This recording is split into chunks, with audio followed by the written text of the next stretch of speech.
Hey everyone, welcome back to the Creatively Thinking podcast. Join Carolyn Botello as she uncovers the inspirations behind some incredibly creative minds that are orbiting our local communities.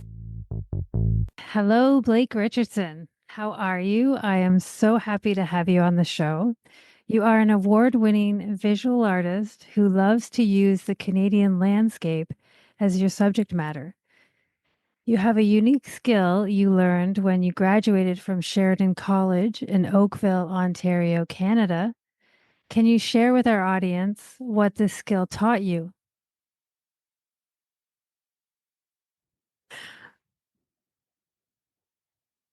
Well, hi, Carolyn. Yeah, I went to Sheridan College in the illustration program there. And it was in my last year at Sheridan College that I took on a project illustrating songs that I'd written. And my idea was just to listen to the music and splash paints to the music and just to see what would come of that. It was kind of an experiment. And so it started with a series of illustrations where I was interpreting imagery that I saw emanating from these ink and paint splashes by drawing on the surface of it to enhance what I was seeing there. And I really loved that process. I loved it because it was like a springboard for my imagination. And I wanted to explore that further. And photography was part of the course that I was taking. And I started using my camera then to explore other textures. And that's when I stumbled onto like a depth of imagery emanating from trees and rocks. And at that point, a light bulb kind of came on, and I thought, wow, I don't know of anybody really exploring this. And it got me really excited. So that started my journey, a journey that I'm still on now, 40 years later. But I had no idea, what I discovered at that point. I just knew that I'd found something unique. Maybe at that point, I'd found my path in life. Um, at that point, I was living in Port Credit. I was still living at home where I grew up in Port Credit. And I was going down to the Credit River to photograph nature in that area. And I grew up in that area. So the Credit River was really a place, a natural space that I'd go to often um, for inspiration. Mhm. That's awesome. I like to ask every artist what led them down this career path. Was it loving self expression, being in touch with your emotional well being, working with your hands, or something else? I think I always knew that I was an artist. I was very drawn to creating.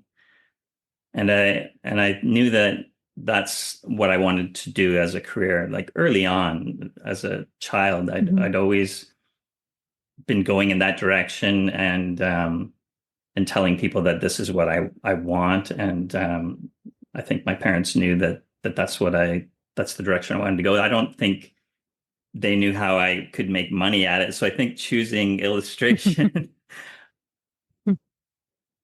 was kind of more of a practical way of making money at being an artist.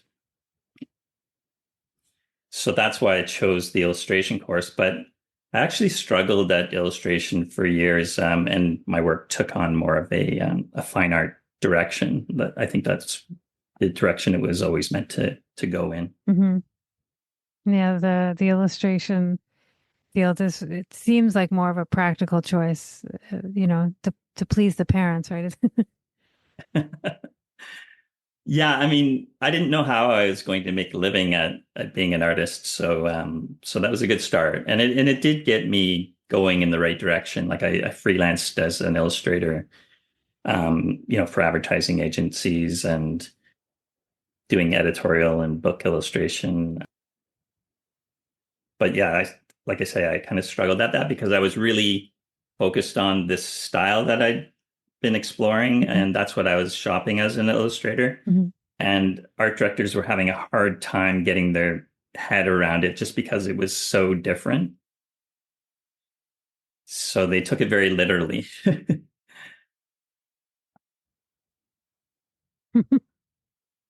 Yeah, I could see that they wouldn't really know how to sort of place that in advertising or graphic design, right?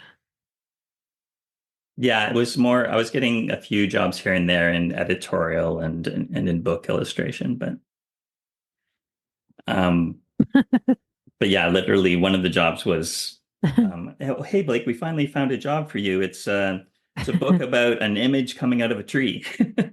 You know, I was like, oh, okay, well, I can do other things too, but that does sound appropriate.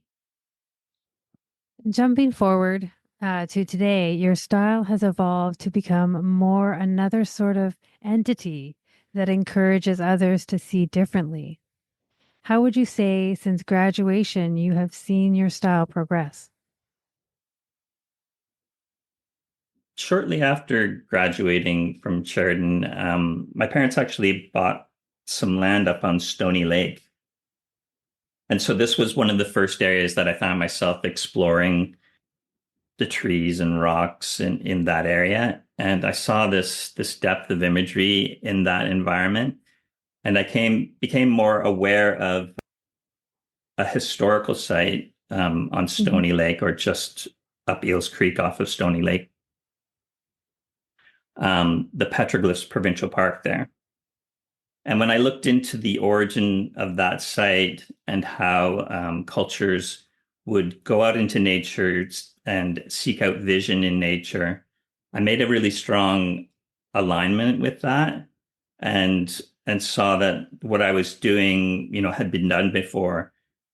It may be in a different way, but seeking out imagery and visions in nature was like an ancient quest, and it was something that kind of sparked this new excitement in my work. Mhm. And I started to, because I saw this strength of imagery in those environments, I started to Mhm. follow other rock art sites, so areas where there were evidence of pictographs and petroglyphs, and I went to those areas and photographed those environments to try to see what I could see in those environments, but also to develop a sensitivity for, why they chose those areas and what they may have felt. So a lot of the Mhm. imagery, a lot of my images would be coming from areas like that, where there is evidence of rock art sites, like historical sites. And over time, my vision evolved. Like I could see how what I was seeing, like say 10 years ago or 20 years ago, is different than how I'm seeing now. And if I had to say exactly how that, I'd say that what I was seeing early on was more distorted, almost caricature-like. And over time, it became more realistic in proportion. So it's like you're seeing like other images in the natural sort of environment. Like you're is it sort of like a spiritual sort of imaging that you're seeing, or just a deeper understanding of what you're seeing? Can you Well, I think we've all really experienced Mhm. this because we've all, like, especially as children, like people often, when they Mhm. see my work, it reminds them of their childhood, because what I'm doing is just like looking at a cloud and seeing something in it. You're looking at a natural form, and it's inspiring your imagination, and you're interpreting what you see. So I think what I'm exploring is very universal, in something that we've all I've chosen to go really deep into the exploration of this, like a depth of imagery that I see emanating from multiple forms. Like I think when people see things in clouds, and in trees too, and even picking up rocks that look like hearts shapes and things like that. Like there's Hmm. a lot of people that still do that, but it is something that I think we're most open to as children. Yeah, because I think it is an openness that allows you to be receptive to that. And sort of an ignorance in a sense, because when we get older, we're conditioning ourselves to think more practically and more, we're conditioning ourselves to use less of our imagination as we get older. Yeah, and I think another thing, like when as really young children, when we're out in nature, everything's magical, and the labels that we eventually put on everything are Hmm. less defined when we're younger. So when we look at a tree, Yeah. it's just magic, and anything's possible until the point where we label that and say that's a tree, Hmm. or this is just a rock. I'm trying to open people more back up to the possibilities of it being much more than that. Hmm. So I'm going to wander around your career, so you'll have to follow along. While I was researching you, I saw a number of years ago you were in the news on Global for your earth art. How did this opportunity come about? Well, when I first moved to Peterborough, like I lived in Toronto for several years before moving from Port Credit to Toronto, and then my wife and I moved from Toronto to Peterborough when we decided to have a family and buy a home. And Peterborough, Peterborough was like very close to the Stony Lake area, like where I found a lot of inspiration. So I was really drawn to this area too. I was asked to be part of a in studio series through Chex, which is actually a global network station, or local Chex television, and so I did a series, or I did a segment for that series, and a lot of those segments were done in artist studios, but I actually had them do it out in nature because I said, like, this is my studio out here in nature. This is where I do most of my work is it's just out here exploring. So it was a Oh, lot of sounds like fun. it. Yeah. Um, yeah, and since then I've spots with Checks and Global News for is that I've worked with local theater collectives and putting on some performances that we promote on local television. Also done a spot for breakfast television. So just like wherever opportunities pop up, kind of like this podcast, you just reach out to me and say, "Hey, do you want to do this?" And I'm like, Yeah. "Okay, sounds great." Yeah, that's I'm nice. open. You also have had some experience exploring music with YouTube videos in your creative practice. Or was this connected with your earth art as sort of a new medium? Or is it purely the technique you learned early on? Well, yeah, it started really early on. I think an artist early on, like I always knew that. I also explored music.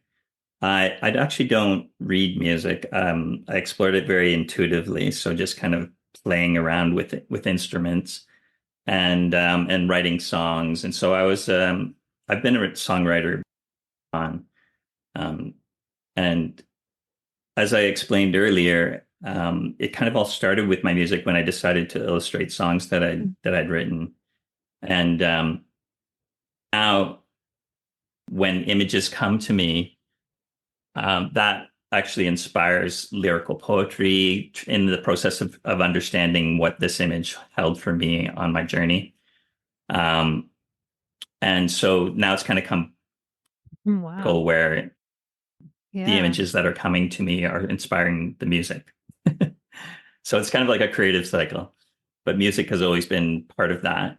And yeah, like I say, then Yeah, that sounds really good. collaborating with Nice other people too. So cyclical kind of way of working. While researching you, I discovered yeah. your work to be in over 30 different galleries or stores across the country. This is quite successful and prolific. If you were to give any advice to artists just starting out, what would it be? Was there anything you learned you wish someone would have told you from the start?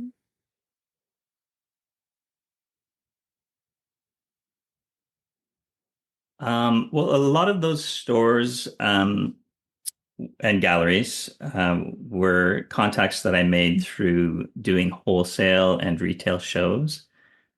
A lot of the income that I have throughout the year is generated through doing arts and crafts festivals, and one of them in the past, I actually don't do this wholesale show or haven't done it, but wholesale shows where galleries and store buyers come to view your product, and I developed a product that I think would work well in a store Mhm. or, but I think things have so much, like as ways of um, add self promotion with Yeah. social media.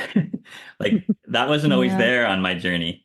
Early on, that didn't exist. So I was actually out. I would go to towns too. I just do go on road trips, and I'd have like a package of display that I'd put together. Like I put together these driftwood displays with my Hmm. earth prints in them, and then I'd go out to and find a store within a town, like just one, so that it's in one unique environment within um,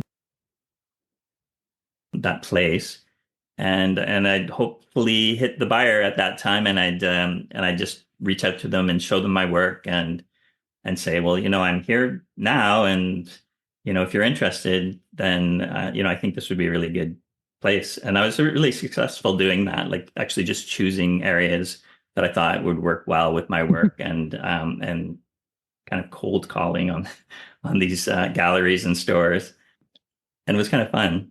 Like it was spontaneous. Yeah, it kind of sounds like an adventure. Just okay, here's where my work is gonna do well, like just kind of figuring it out as you go kind of thing. Yeah. Yeah. Working with nature and creating pieces for clients for their home decor. Have you seen any changes to your creative practice? Have you noticed any consistency with these clients or any similarities? Has their love of the Canadian landscape created any stereotypes? That's a few questions all at once, I know. Well, people who are drawn to my work usually are drawn to it because they love nature. Visually, my work is very Mhm. natural looking. So a lot of people have found, like when they look at my work, they think, oh, this would be great for a cottage environment. So I found that people have kind of thought that my work would really work well in that environment, which I think it does, because it's very interactive and it's very conversational and engaging. It's almost Mhm. like my search and inspire earth prints I'm referring to. Mhm. And so people want to share that with their guests coming into their homes. And I think the cottage is a really good environment because, like, ultimately what I'm trying to do is exercise an awareness with nature. And when you're in a place of reflection like that, like the cottage, it's a good place to trigger that, because I want to kind of open that up in people, to remind people of that side of themselves, so that when they're out in nature, it just makes them think, what am I not seeing here? And to open up to what it might speak to them individually. Yeah. Yeah, exactly. If you have them already in nature, then the sort of place where they're at in the cottage, it's the perfect space. Yeah, to trigger Yeah. that. And we'll be right back.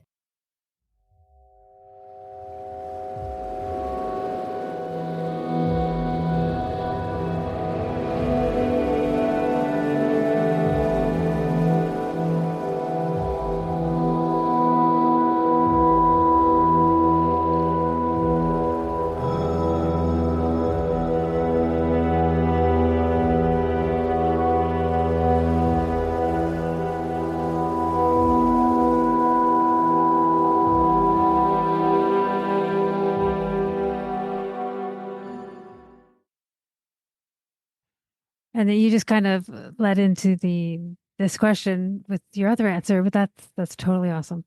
So many stores and galleries over the years have indicated how your work captivates their clients in unique ways as they create a community, sharing and advising each other on how to find hidden animals. Why did this become a motif in your work? What caused you to make this a central element beyond capturing the beauty in nature? I guess you kind of already answered that. Well, I think I should probably just take a moment to describe Yeah, yeah, that's good. describe what we're talking about here, the search and inspire difference. So, as I say, my work has been interpreting imagery in nature, but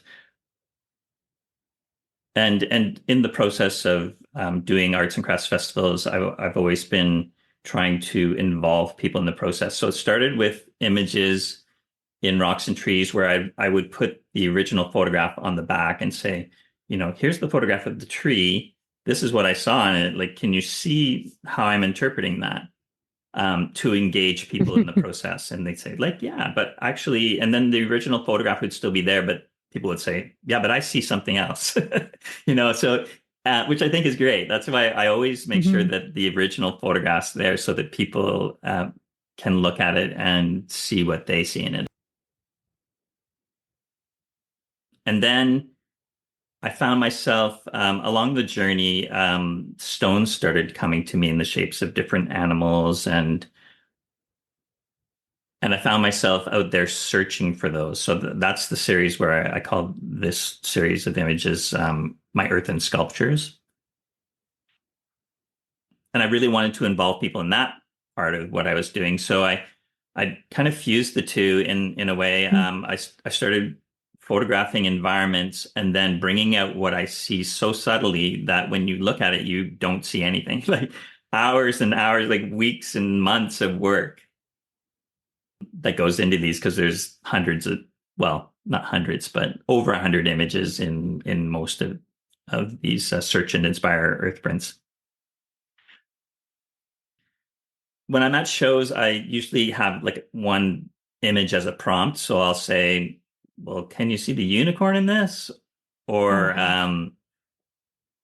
or um or the howling wolf. Like I'll choose one image that I think people probably won't see time to challenge people, and then they go deeper and they say, well, no, but I see this and I see this and I see this, and they go, well, where's that unicorn? And then it takes Mhm. them even deeper. Actually, it didn't start that way. Initially, I came out with this series, and I would have to actually show people. I'd say, well, did you see this? And they say, oh yeah, oh no, I didn't see that. And I say, well, did you see this? And they said, no, I didn't see that.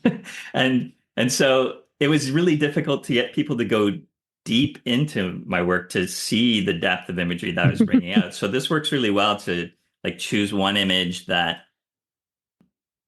will elude them for quite some time. And then I also try to leave a window for people's imagination. So when I'm Mhm. studying the photograph, which I usually take about 3 weeks studying the photograph to see what I can see in it and then I begin the process of starting to define what I want to bring out because I have to decide whether or not I'm going to bring it out or if I'm going to leave it open for the viewer. Because I'm very conscious that when I draw people deep into this process, their imaginations will be inspired too, which is really amazing. Like I love it when people see things in there that I would never see because they have their own unique perspective. And then they raise awareness from their perspective and they say, well, like they'll see their own unicorn in it or something. And they'll go, well, is this a unicorn? I'm going, like, what do you see in there? And they'll say, well, that's the unicorn, isn't it? I go, it kind of looks like a unicorn. Like I never saw that, but I think you're having a vision. And I love telling people that they're having visions. Hmm. Yeah. And but as soon as people Yeah. show me what they see in there, and I see it, then they've made an imprint, because once you've seen something, you can't unsee it. So I love that these pieces kind of evolve over time. And because there's such a depth of imagery in there, people will stare at these images for a long time. So it really engages people in that process. And in leaving that window open for people's imaginations, I always tell people that, when you get this in your home, it starts to reflect things that your friends will see. It'll start to reflect things that you saw that I never saw. So depending on the environment that it's in, it evolves differently depending on who's looking at it. And I love that. Yeah.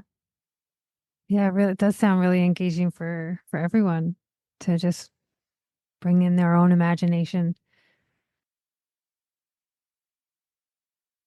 Yeah, all ages too. Like kids are very drawn to my work. Like it's just something kids get what I do.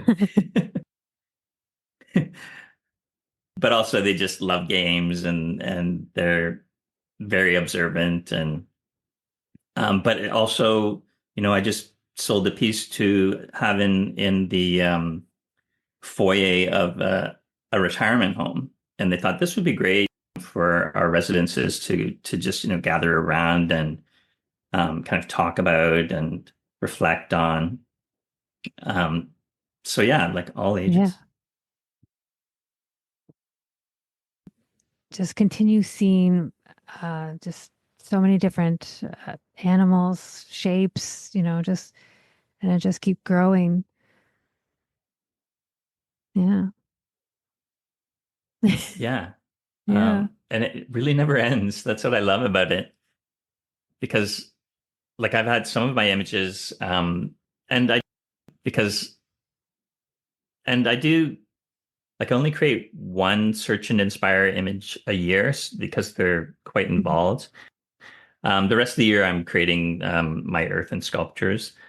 So it almost reflects my whole journey, like the images that have come to me over the years, and they continue to evolve. So there's like every time, like I say, somebody points out something in it that I never saw, then it kind of just renews again. You know, it's constantly evolving that way.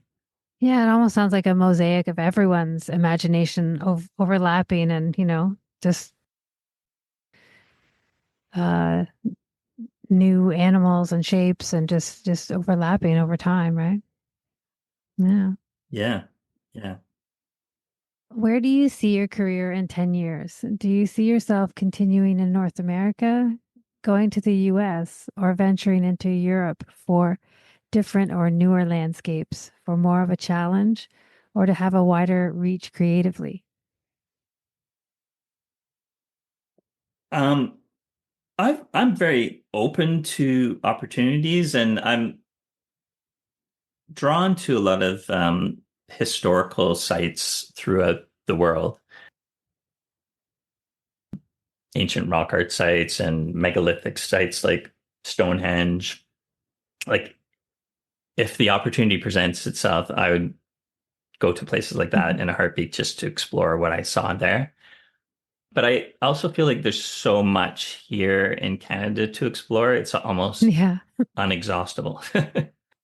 And I love this land, and I love that my work reflects the spirit of this land. I mean, I'm always thinking of new ideas of, where I'm going to go, what I'm going to explore, because it's not only landscapes that I'll explore. Like I want to explore other elements. Like I've explored what I saw in water, but I could go deeper into that. I want to explore a little bit more into fire.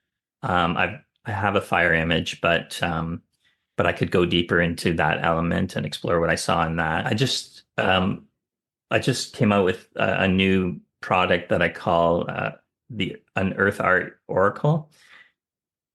It's not brand new. It's initially I came out with one of them during the pandemic when everything shut down and all the shows shut down. And and I was just faced with, okay, what do I do now? And I think I would obviously wasn't alone with that. We were all in that. But so I went really deep into this one kind of standing stone that I spent months on interpreting what I saw, like all the way around. It was a self-standing piece, and that one has since sold. But I was wondering whether or not I would ever have the time to dedicate towards doing another piece like that. But this year I decided that it is really important to do deep work like that. And I needed to set aside the time. And I do have this time, usually January, February, March in the winter when I kind of go into hibernation and create. And so this year I spent the first couple of months just working on a new earth art oracle, like a 360 all the way around the stone. And my goal is to create one of these a year around that same time and reveal it at springtime. So are these like sort of just large rocks that you find and you kind of bring home kind of thing? Yeah, put in my backpack. They're pretty heavy too. Like this one that I just did, it was it was a good haul. Um, and it has to be self-standing, so it has one of the edges of it has to be flat so that it will sit. And so it's pretty hard to find the stone that has that characteristic. So I have to find that Mm-hmm. um, and then study it and interpret what I saw. I don't know if you've seen that Earth Art Oracle. Mm-hmm. I just came out with it pretty recently No, I don't think I have seen that one yet. because I do a lot of this is something that happened throughout the pandemic too. Was I started to well, we all had to kind of figure out how to our online presence, which for me was not really developed that much because I was out there doing shows, like actually retail shows and engaging with people. So it was kind of an opportunity to give more focus to my online presence and then also, advertising, well, promoting myself through social media. So I started to once again try to engage people in the process. So I was mostly creating my earthen sculptures because I found that it was really difficult to get across the search and inspire earth prints because people are just moving too quickly online and they aren't going deep into something. Like they're not taking the time to really see things to the level where I'm bringing it out. So I found that my focus went to my earthen sculptures, and what I would do was I would post a stone before painting it and say, "Hey, what do you guys see in this? I'm painting what I see." People would engage in the process of interpreting like what they saw, and a lot of people would see what I saw, but it was an exercise for me too to expand my own kind of limited perspective and see things through other people's eyes and imaginations, which I think is pretty interesting and very almost intimate way of meeting somebody, like to see through their imagination. People are commenting and I'm really trying to see through their perspective. So when people are commenting all these things, I go through all the comments and I'll say, "Oh, you saw that, eh?" And then it always amazed me how the stone would just accept that their perspective. And I'd say, "Oh yeah, like I see it now that you said that." Like just the power of suggestion, it becomes whatever people see in that. And that amazes me too. So that's really how I engaged people in the process. And then I would post the finished stone. I'd say, "Well, this is what I saw," and I'd post it. And I started getting sales through Facebook, actually, mostly because I found that I needed those captions that Instagram and some of these, well, mostly Instagram, People don't really read the captions as much as they do on Facebook. So it really started to engage people more on the Facebook platform. And that's how I started generating sales like all over the world through Facebook. Yeah, it's quite amazing what can be done with social media these days. I mean, it can be a little Yeah. exhausting too, because I'm just not Yeah. used to that. But Yeah. but fun too. Yeah, and it's like you're speaking a sort of secret language with these people that you're just meeting for the first time, right? And that yeah, probably is really strange. Yeah, it's almost like it Yeah. transcends language. Like people are just sharing their imagination. And because like some people actually didn't speak English that were commenting on it too, but they but I could go in and see the translations of, what they saw in it. So regardless of your language, Hmm. um, it's kind of like a universal visual way of seeing the world around us. Transcends language. Yeah, yeah. And that's I didn't really yes, exactly. Like I was thinking like yeah, maybe I shouldn't have used the word language, but but it's like it's just a way of communicating without words. Yeah. And it's like it's yeah, that an intimacy that you wouldn't expect, especially with people you don't even know. And it's like you're inviting them into the creative energy that you have for these pieces and then they're connecting in there with you because of what they're seeing. Yeah, and I always have to remind people that I'm not asking them to Yeah. guess what I saw. Because when after I post the finished piece, people go, "Oh, I was wrong," and I'm going, "Well, no, you weren't wrong." And thanks for sharing your perspective. You just have a different perspective, and Hmm. I saw what you saw, like so yeah, I have to always remind people it's not Yeah. like it's completely open for to see what this stone is speaking to Hmm. them, to exercise their way of seeing it. I don't want them to think that it's wrong. I want them to like just open up to it and kind of be amazed by what the stone is Yeah, speaking there's to no them. right or wrong. Yeah. It's what they see. Mhm. Are there any particular outcomes you are aiming for your artwork to achieve aside from being purchased by clients? In other words, what do you expect from the conversations you know your art is creating? Is it pure appreciation, wonderment, discovery, or healing, or all of the above? Well, the process of creating this work is very therapeutic for me because I go quite deep into reflection, and the work does take quite a bit of time to unfold.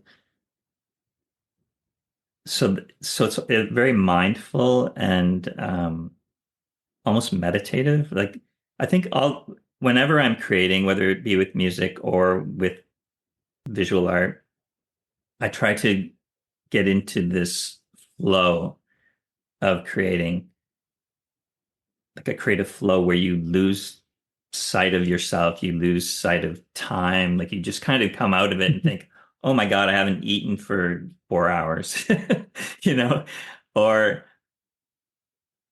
you just you lose yourself in it. It's very therapeutic for me, but turns out that the process of how it unfolds to the viewer is very therapeutic for them as well. And it's not something that I actually ever experience how my work unfolds. And once again, I am referring to the Search and Inspire Earth prints, where there's this depth of imagery that takes time to reveal to the viewer. And for everybody, that's a different journey. I think because one person will see an image first, but another person might see a different image first. So they go through the piece, everybody goes through it differently. And we'll be right back.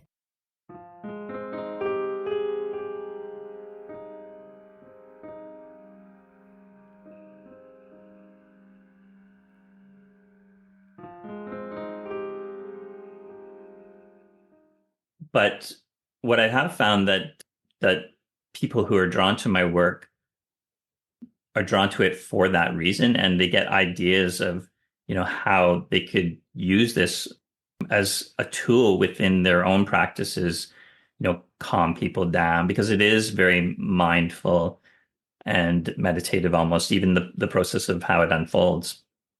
So what I have found is that a lot of therapists have told me that they use my work as a tool within their practice. I mean, I mentioned before that kids are very drawn to my work, and a lot of teachers find that my work is a great tool within classrooms to calm kids down, but also it is an exercise of an awareness with nature. And I think we're all trying to encourage a connection with nature in a time where there's so much distracting, so much with technology. It can really distract children and disturb that connection with the natural world. And I've also been told that guidance counselors are using my work. I had this one guidance counselor that came to me and said, well, she had just retired, and she said, I just wanted to thank you because I had one of your images in my office, and over the years, I'd have students come in and I'd just direct them to your piece, and I'd say, well, see what you can see in there. Like they come in all upset and crying, and I'd just direct them to your piece, and I'd leave them for a few minutes just on their own. And I come back and half the time they're ready to go back to class and they're just going, oh, that was really cool. So they found that it was a great redirection tool. And because it holds your attention for a long time, it draws you away from repeating negative thoughts, and it kind of dissolves them away because the nature element has this calming quality. And that's another reason why therapists like it so much. I've also had surgeons. There was these two brain trauma surgeons that found me at the One of a Kind show, and they ran a clinic in Toronto called Pathways, and they bought my spirit path image, which is a pathway with a light at the end of it. That's the one where I say, "Can you see the unicorn?"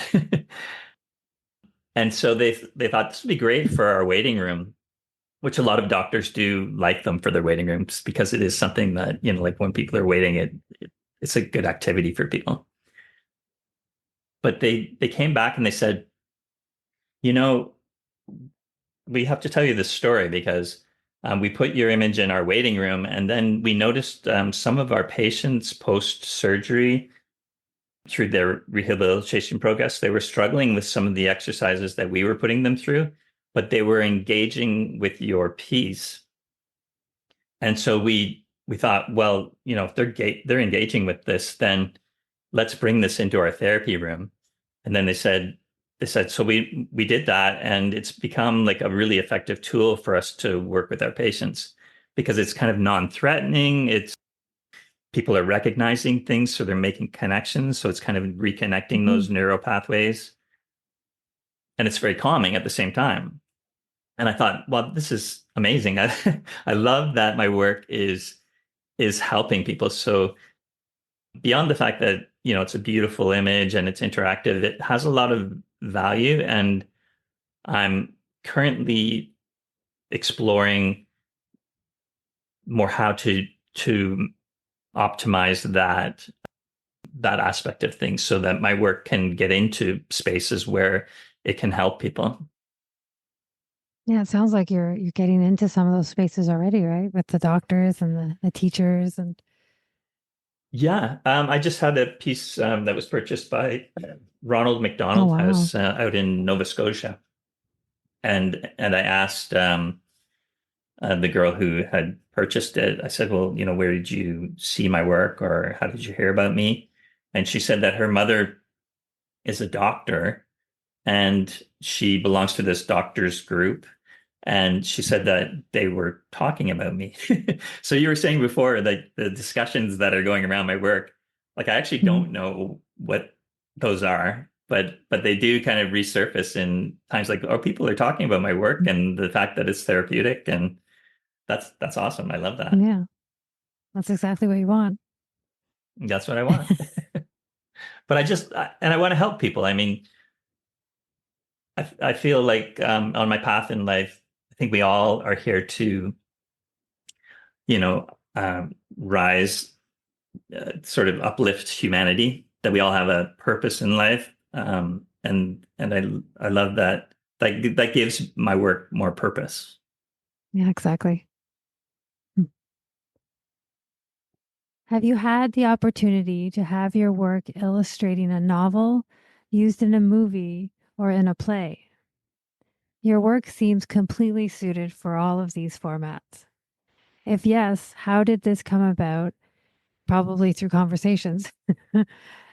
And have you had more work because of it?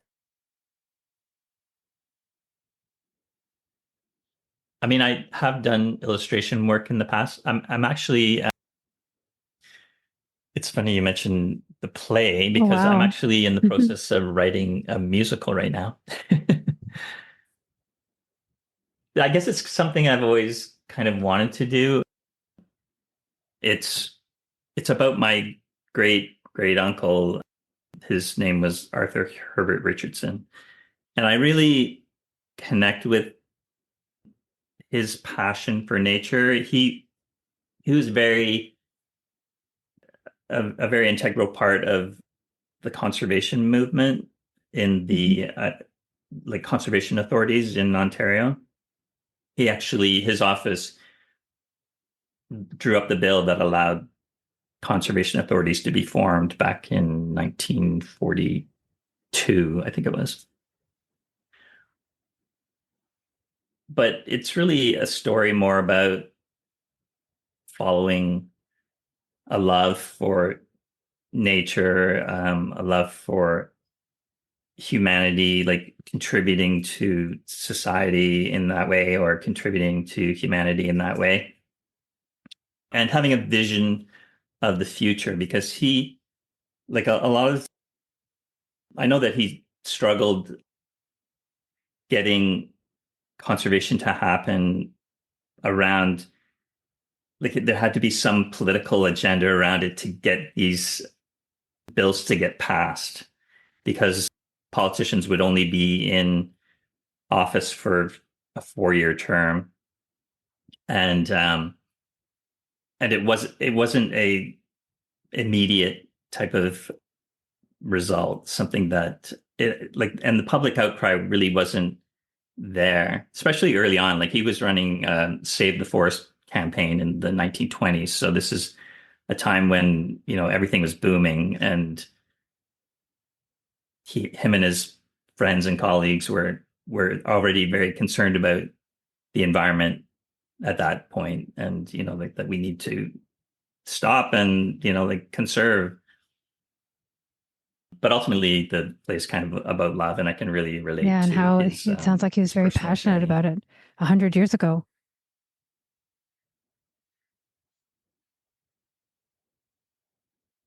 Yeah, I mean, it actually amazed me, because I didn't know that in Ontario, in say 1908, most of old Ontario was down to a No, no, 5% wow. forest cover. Did you know that? And there was these rampant like deserts that were spreading all throughout Ontario. They called them the marching sands. And these sands were blowing into towns, and almost like snowdrifts would like take over roads. And it was a huge problem. So it was back in the 1920s that they started to reforest a lot of these areas. But yeah, I don't think people really know that much about that. So it is, I think right now we face another sort of environmental challenge. Yeah. And it's almost as if we've been there before, Hmm. and history is kind of repeating itself, which I think it does. You hope that we learn something along the way. But I think in telling the story, I can draw a lot of analogies to like where we are now and try to give hope, I think, too, for the future, because I think for a lot of the younger generation, they don't have that kind of Yeah. hope. They just see Yeah. all this Yeah. Yeah, doom and exactly. gloom for the future, There isn't much you hope know? out there these days. And yeah, I do see that with your pieces, especially, the earth and prints and the search and find. It's just it does give that that sense as soon as you look at them. When researching you, I discovered you Yeah. have additional connections with your work and dancing. Could you elaborate on this and how this came about and if it is continuing to shape your work?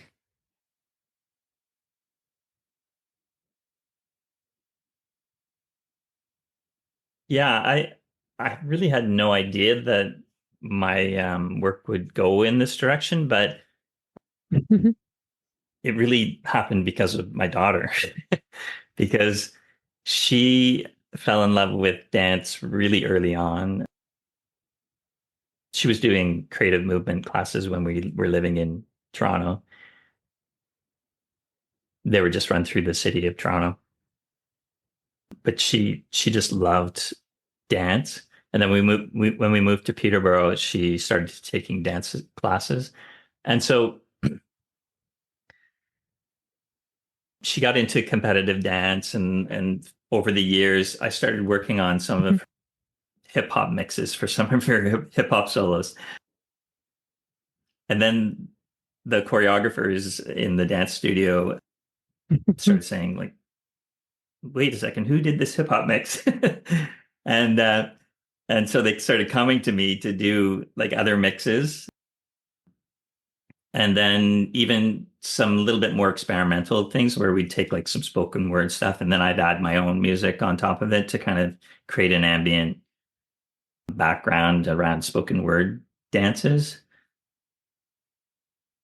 And then I started to work with, it was actually one of the other moms who was actually a choreographer as well that approached me to work on a project called Erasing the Stigma, where she was working with some filmmakers, interviewing people kind of like now about their struggles with mental illness, like in the Peterborough area. So it's kind of normalized the struggles that everybody was having in different ways that was kind of hidden under the radar, but we were exposing it and kind of normalizing it.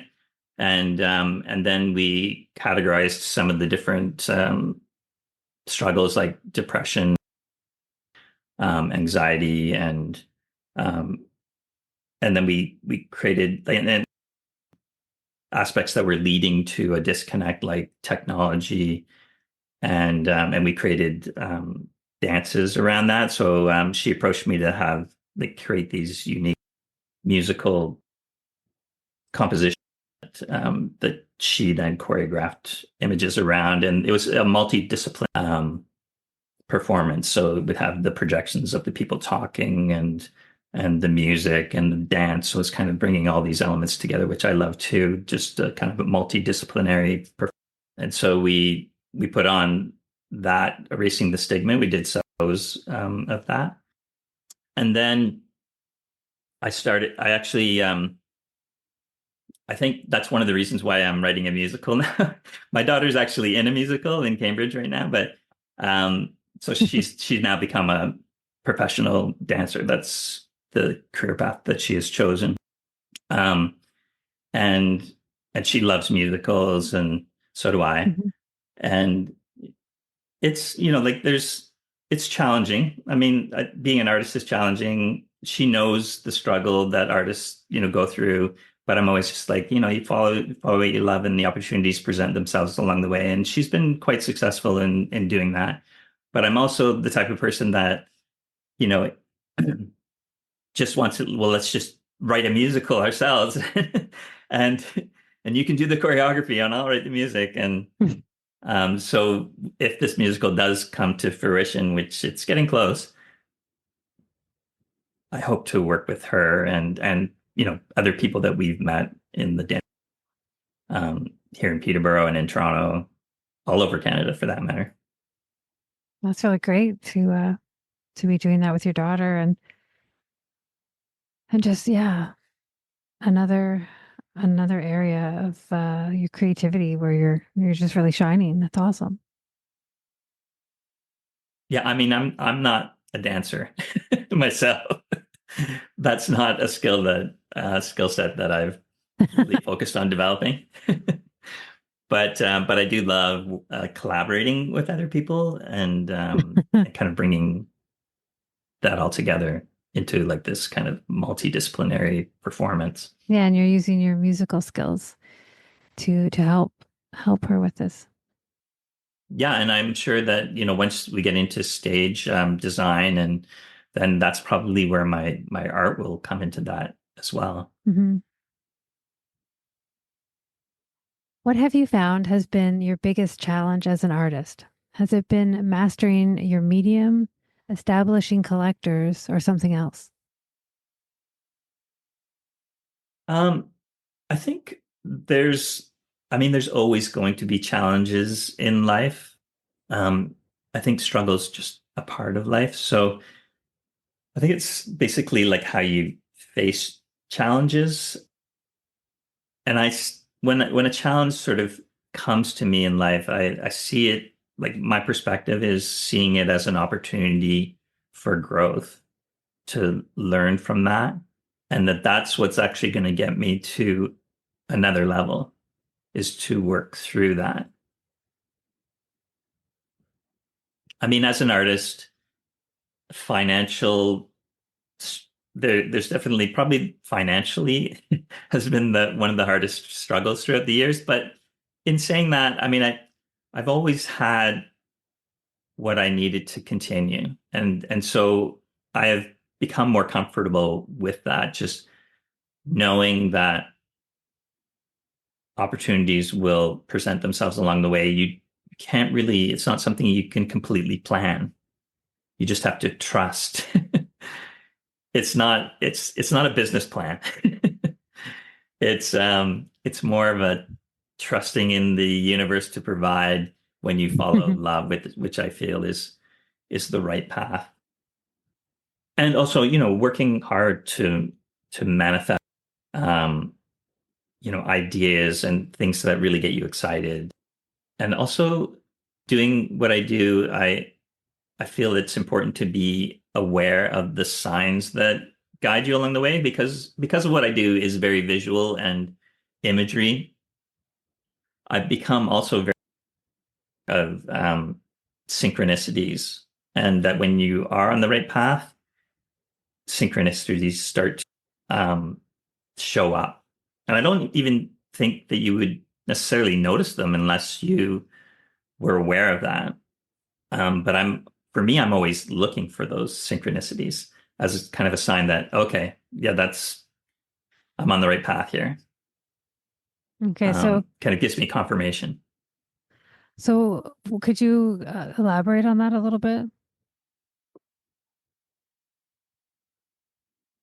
Okay. Well, there's been so many along the way. I'll pick the first and the last, and maybe then that'll explain to the audience a little bit what you're saying. Okay. Well, there's been so many along the way. When I'm out in nature, I move very slowly. I'm I often feel like I'm like a turtle because I move so slowly. I move when I'm moving over the rocks. I photographed this one tree at an ancient site on Rice Lake called Serpent Mounds. And we'll be right back.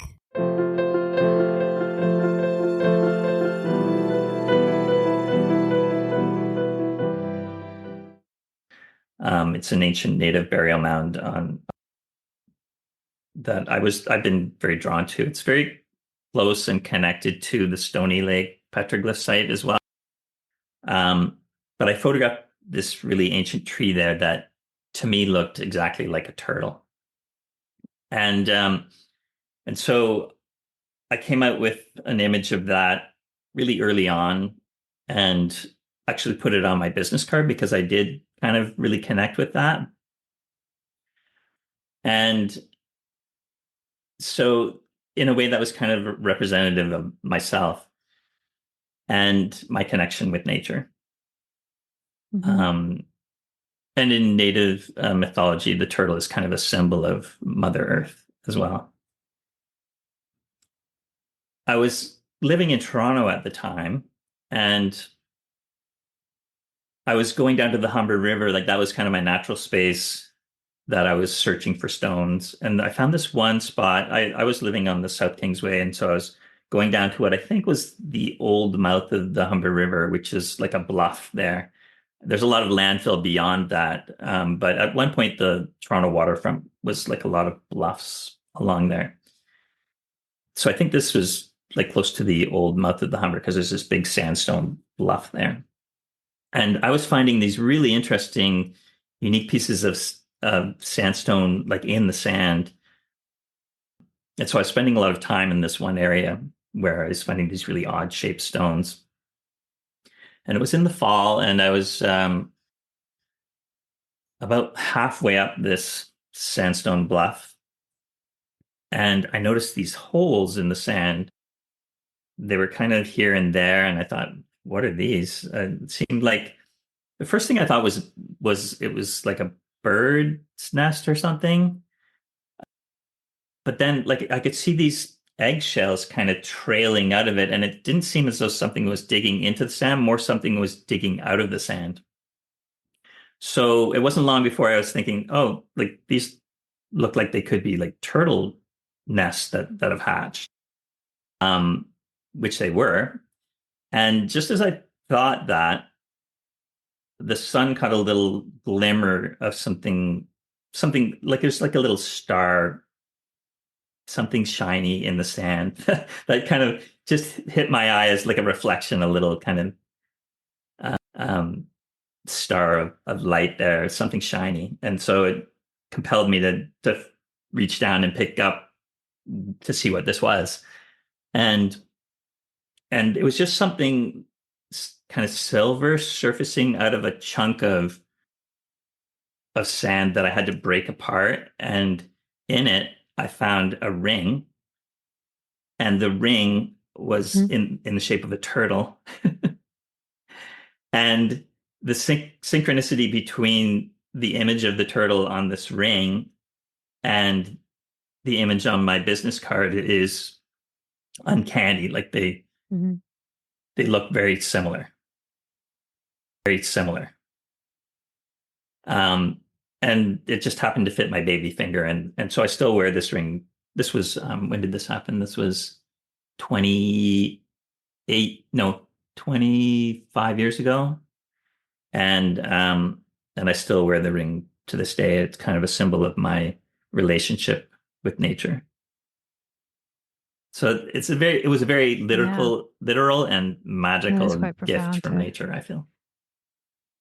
have those two symbols sort of just connect right there. Yeah, Yeah, and well, even yeah. finding finding a turtle ring in a turtle's nest. And then I actually, having told the story over the years, I was talking to this one biologist in Peterborough who had studied snapping turtles, and he said, "Well, I've actually noticed that there are a lot of like shiny objects in turtles' nests. So I've drawn the conclusion that turtles bring shiny objects to their nests, and they wouldn't be alone with that. Like there are other animals that do that."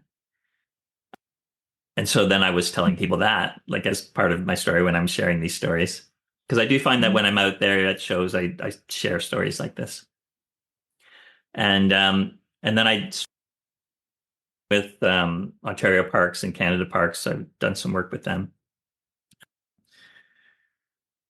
The thing with Ontario Parks where I was telling this story, and he said, I've never. He'd also studied turtles quite extensively, and he said I'd never heard of turtles, um, bringing shiny objects to the nests. But here's another angle.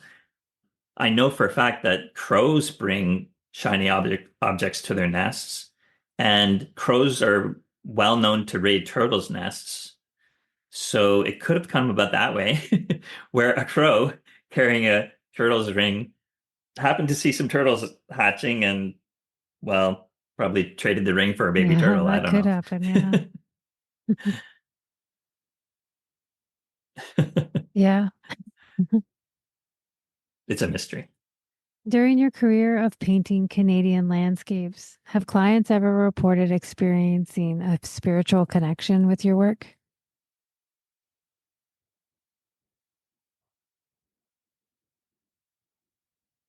I mean, you can't really do the work that I'm doing without developing a spiritual connection with nature, because to me, when I'm out in nature, it's like a friend. It speaks to me this way, like in this very visual way. And I know, because this awareness that I'm exercising and trying to encourage others to open up to that side of themselves, it is universal. And so obviously I'm not alone on this journey. And so yeah, I do find that a lot of people who have a strong connection to nature and a spirituality that has evolved out of nature do resonate strongly with my work. And thankfully, I think that is becoming more and more. I mean, you think that there's a lot of disconnect that's happening, but there's also kind of a shift in awareness that's happening right now. So it's hopeful that, people are seeing the importance of, protecting nature and being mindful of, how we walk on this earth, and to tread lightly, and to kind of work to find that balance between technology and and the Yeah. natural way of, being. Yeah, it's a I tough think that's balance to that's going to find, be our challenge I think, for moving into everyone. the future. Yeah, especially like I mean, we're facing kind of an explosion. I often draw this comparison between um like the origin of art, and like going back to the very first art that humans created. This is like 45,000 to Hmm. 50,000 years ago, as far as we know. Ancient cave art. Yeah. And when I don't know if you've seen my logo, Yeah. but my logo is the word earth with the word Oh, wow. art highlighted in the center of it. And a lot of people still have never seen that. Like some people, like, I know that it has become a little bit more in the forefront over the years, but when I first discovered it 25 years ago, there wasn't a lot of people, and that was also another synchronicity, like that just happened really randomly.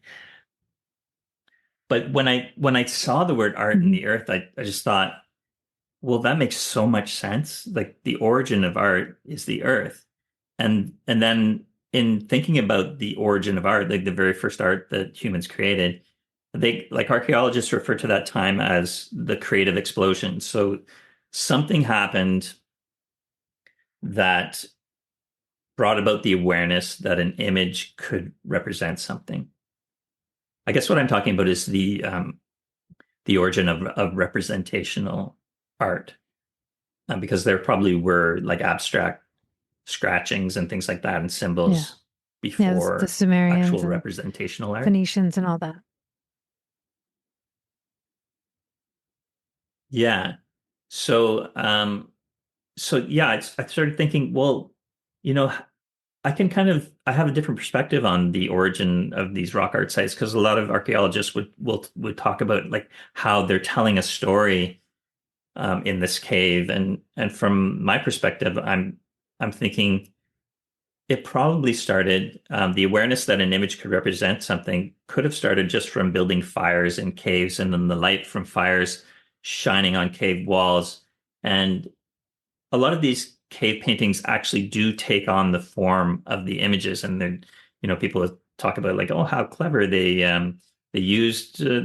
found a way of incorporating the images into like the cave wall. But to me, the image started on the cave wall and it was observed first, and art was a way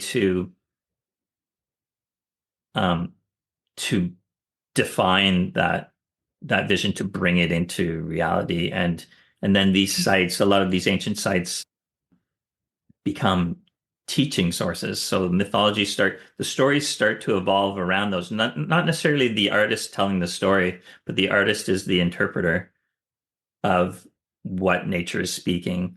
And the stories are almost, the viewer tells the story when they look at it, and it speaks to them. They're drawing from their own experience, and then they're telling their own stories. That is very interesting, how like individually we all perceive things differently. And that's kind of goes back to like what I'm doing in engaging people with my work too, is you know, leaving a window for it to speak to them individually. Yeah, exactly. And that's what you want. You want the individual to see what they see as well as what you see. Yeah. Yeah. I wanted to continue to speak to people. Like I know I intentionally live a left life room of for its that own. to happen. Yeah. Mm-hmm. We have reached the end of the questions for this interview. It was a pleasure hearing about your creative practice and how you work. If there is anything you would like to add, now is the time.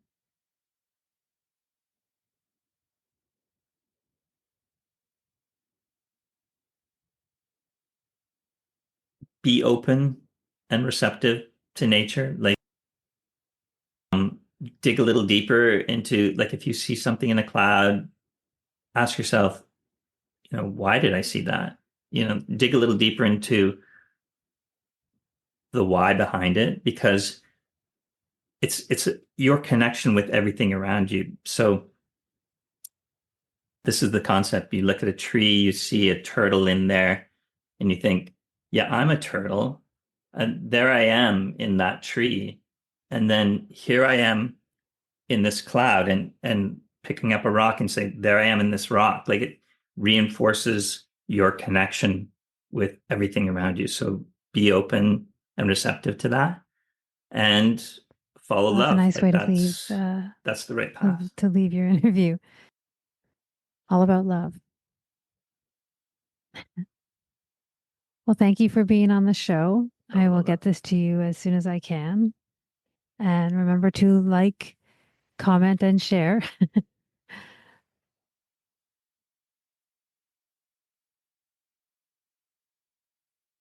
Yeah, thank you Yeah. very much for having me. Yeah, it's been fun. I enjoyed this. It's always fun talking about art.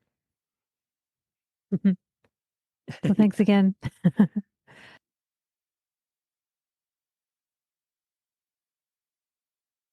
Thank you very much, bye. Carolyn. Yeah, nice talking to you too. Bye. You too. Join me next time as I go down another rabbit hole with another creative professional on their insights, their inspirations, and their ingenuity.